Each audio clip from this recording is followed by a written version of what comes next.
पृथ्वी के बलों का प्रभाव। पृथ्वी पे जब बल पड़ता है, धरती पे जब बल पड़ता है तो उसका क्या प्रभाव पड़ता है। आपने कई जगह पर्वत बने हुए देखे होंगे, ठीक है। तो पृथ्वी के बलों का प्रभाव होता है, उसके प्रभाव से पर्वत बनते हैं। तो पर्वत के कुछ प्रकार होते हैं: बलित पर्वत, भ्रंशोत्थ पर्वत, संचयन पर्वत, अविष्ट पर्वत और पठार, ठीक है। तो बलित पर्वत कैसे होता है? बलित पर्वत जब दो दिशाओं से, जब यहाँ से भी फोर्स पड़ता है और यहाँ से भी, दो दिशाओं से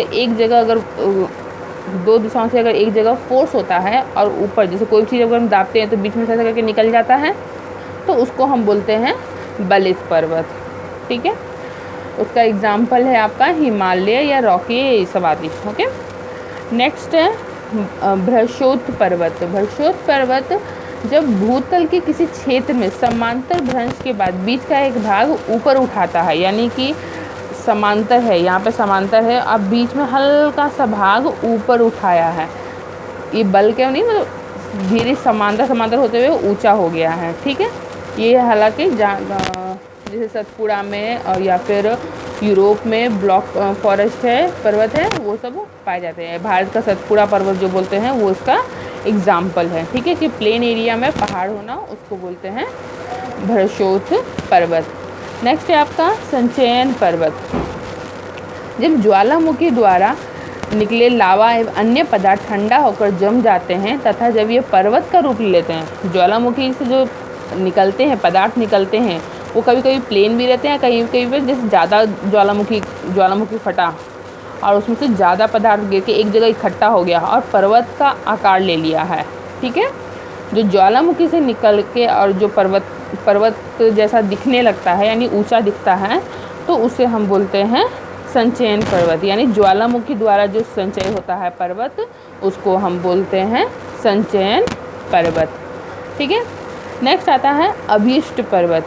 अभीष्ट पर्वत अपर्दन की शक्तियों द्वारा पर्वत के भाग करते रहते हैं और ये अपरिदित भूभाग अभीष्ट पर्वत कहलाते हैं।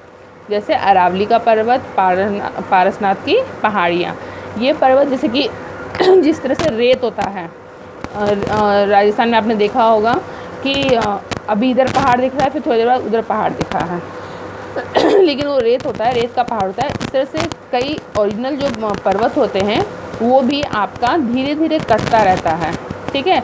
और कटते कटते मतलब जिसमें अपर्दन होता है, जिस पहाड़ों में अपर्दन होता है उसे हम कहते हैं अभिष्ट पर्वत।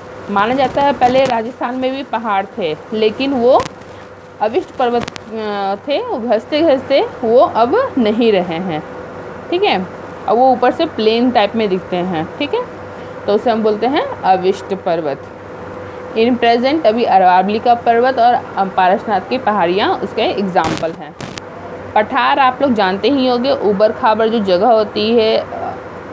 जैसे कई लोगों का सोचना कि जो ऊंचा नज़र आता है वो सब कुछ क्या पहाड़ी होता है, नहीं, कुछ समतल जगह में भी ऊंचाई नज़र आता है। जैसे कहीं पर आप ट्रेन से सफ़र कर रहे हो, अचानक से बीच में ऊंचा नीचे ऐसे करके एक गैली टाइप आता है, जैसे छोटा नागपुर का पठार आपने सुना होगा या टीवी में कभी देखा होगा, एकदम ऊंचा फिर नीचा ऐसे करके रहता है, ठीक है।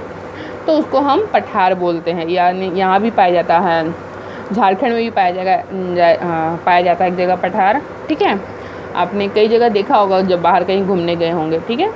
तो जो ऊंची नीची जगह रहती है प्लेन एरिया के बाद, और वहाँ पे ग्रीनरी रहती है, हरियाली रहती है, ठीक है, और हम लोग सिंपली चल सकते हैं, उसमें उतर सकते हैं, मतलब देखने से वो बहुत अच्छा लगता है। पहाड़ नहीं होता है वो पर्वत होता है, जो छोटे छोटे ऊंचा नीचा होता है जो, ठीक है। पर्वत बड़े बड़े होते हैं, पठार क्या होते हैं, छोटे छोटे होते हैं, ठीक है।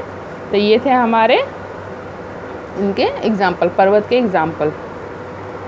और मैदान तो आपको मालूम है, जो प्लेन एरिया होता है, जैसे हमारा बिहार है जो मैदान एरिया है, जो सबसे बड़ा मैदान का एरिया हमारे बिहार को माना जाता है, ठीक है। जो प्लेन एरिया होता है जहाँ पे पर्वत नहीं होते हैं उसे हम, या पठार भी नहीं होता, उसे हम मैदान कहते हैं, ठीक है। धन्यवाद।